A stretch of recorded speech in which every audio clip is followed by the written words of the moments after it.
Introducing award-winning author David M. Schwartz. Math plus science plus literature equals fun. A live presentation for children about math, science, and the love of books. Are you ready for math?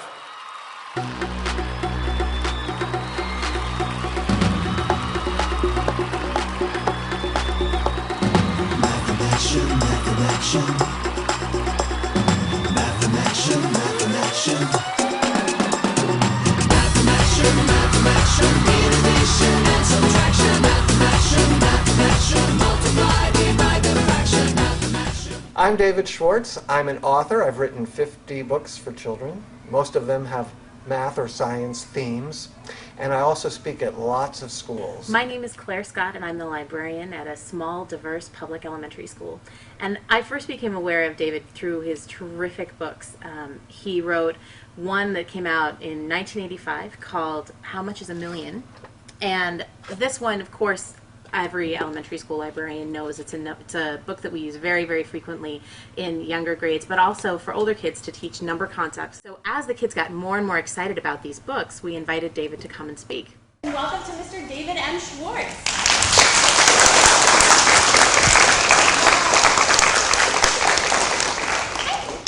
What's the big deal about big numbers? Well, I'll tell you. The big deal about big numbers is that I love them. I have loved big numbers since I was a little boy, since I was your age. In kindergarten, first grade, second grade. That's when I started to love big numbers. In fact, when I was in first grade, I loved big numbers so much that I drove my teacher crazy. I went up to my first grade teacher one day. I said, Mrs. Lambert, how many hairs do you think I have on top of my head? She said, I don't know. We've had a lot of kids really love the book Super Grandpa because it tied into our school discussions about stereotypes. I'm going to tell you the beginning of the story, and I want you to listen for, what do you think? Number. Well, one morning, Gustav read something very exciting. He read that there was going to be a long bike race, a bicycle race 1,000 miles long. And when Gustav read that, he said, this is the race for me. I'm going to enter this 1,000-mile bike race. But everybody else said, Gustav, you're 66. You can't ride 1,000 miles. You're too old. Did he think he was too old? Did we use a lot of numbers in the story? You think it would be very good if we left out all the numbers? There's so much we wouldn't know. We wouldn't know how old he was, or how long the race was, or how far he went to get there, right? Lots of things. So numbers. We use them in so many ways, even in stories, on so many days. Really, every day. If you hop like a frog, same thing. Even though the text was a very simple text that was accessible to even the youngest readers, the additional information in the back about the proportions and how the math was done made it interesting for readers of all ages. I was watching the frogs one day, and I started to wonder about them. I wonder, how good of a hopper is that frog for its size? We've discovered that the frog was 3 inches long, and let's hold him up to the ruler again. And after I learned that, I let the frog go, and it took a hop. And I found out that my 3-inch frog could hop 5 feet, 60 inches. And I said, that's amazing. A 3-inch frog goes 60 inches. How many of its own size does it hop? Okay, what do you get? She says 20. Anybody else say 20? What is 3 inches times 20? Yeah, so the frog is going 20 of itself, or 20 times itself. So anyway, here's little Davy, 4 feet 6 inches, and if he could have hopped like a frog, he could have hopped how many of these? The frog hops 20 of its size, so if I hop like a frog, I would hop 20 of my size, right? 20 of these. Well, let's see what that would look like if I could hop 20 of my size. Let's measure out 20 little Davies. Every class from kindergarten through 5th grade was excited about this book. The best nonfiction picture book for children is a really, really terrific one to do with classes. Each class would read the poem, and we integrated this into our regular curriculum of poetry and science. So, of course, they've learned all about camouflage. They've learned all about poetry, and for National Poetry Month, we focused on this as one of our core texts. We had the kids read the poem, think about what animal those clues might provide, and then find the camouflaged animal here, and then learn some more facts about them. Where in the wild? So you know this is a book about animals that hide with their colors. What do we call that? Do you see it in the picture? Do you see it? Okay. Now put your eyes on where you think it is. And you know in the book you open the flap to be able to see the animal. We'll open the flap here, and there it is. If you swallowed like a snake, okay? You know, when a snake catches its prey, does it take little bites out of it? No. Now, what does it do? It swallows it whole, right. Yeah, now show me twice the width of your head. Move one hand out to where another head would come to. Good. Okay, now, the distance between your hands is twice as wide as your head. Put your hands in front of your face. This would be the size of your lunch. Now swallow it. Go ahead. Swallow it. Ah. Can you do? Oh, that's beautiful. I love that. I love the way you're doing that. You all know this book right here? Yeah. It's How Much is a Million? This is a book about big what? Numbers. Exactly, big numbers. Numbers like million. And a number that's 1,000 times as big as a million, which is a billion. And then a number 1,000 times as big as a billion, which is a trillion. Yeah, these are big numbers. But just like with my alphabet books, which are for kids your age, I wanted a counting book for kids your age, older kids, right? Not just 1, 2, 3, 4, 5, 6. But I wanted a counting book that went up to 1,000,000 and beyond. The story in this book is a story of some kids in a school having a snack. And their snack is popcorn. It's starting to fill up their classroom. They decide to pull out the plug, but it's stuck. It won't come out.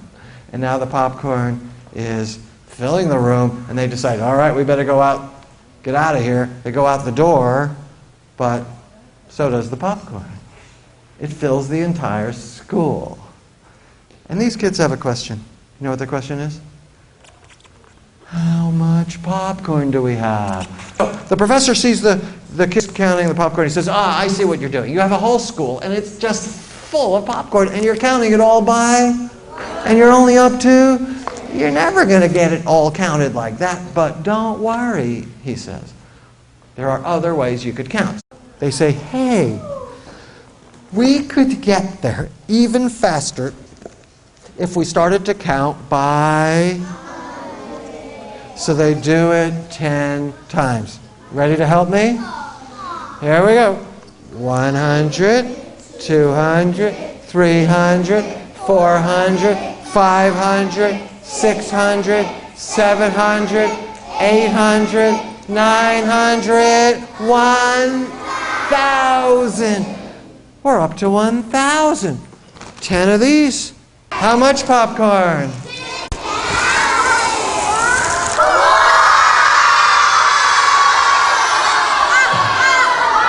10,000 pieces of popcorn.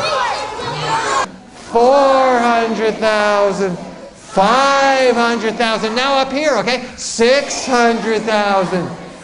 700,000. 800,000, 900,000, 1,000,000. You're right, it's a lot easier. And that's why the scientist, the professor, wants them to write it that way. Because he's just like you and me, he's lazy. He does it the easy way. Does anybody know the special name for these little numbers? They do have a special name. You can just tell me, what's the name? Good for you. 1,000,000 pieces of popcorn that they had popped for me. I was on TV. That picture was in the newspaper. If you want to see that picture again, go to my website, davidschwartz.com. You come to the home page, looks like this. And then, see that? That's my left foot. Click on my left foot. And you'll get to see 10,000, 100,000, remember that giant bag? And 1 million pieces of popcorn again. Hey, thanks a million, everybody. You've been a great audience. It was just awesome. I was like chuckling all the time in the back row because it was hilarious. It was so cool. I loved it so much. And the numbers got me dizzy, but then I thought about them again and I said, okay.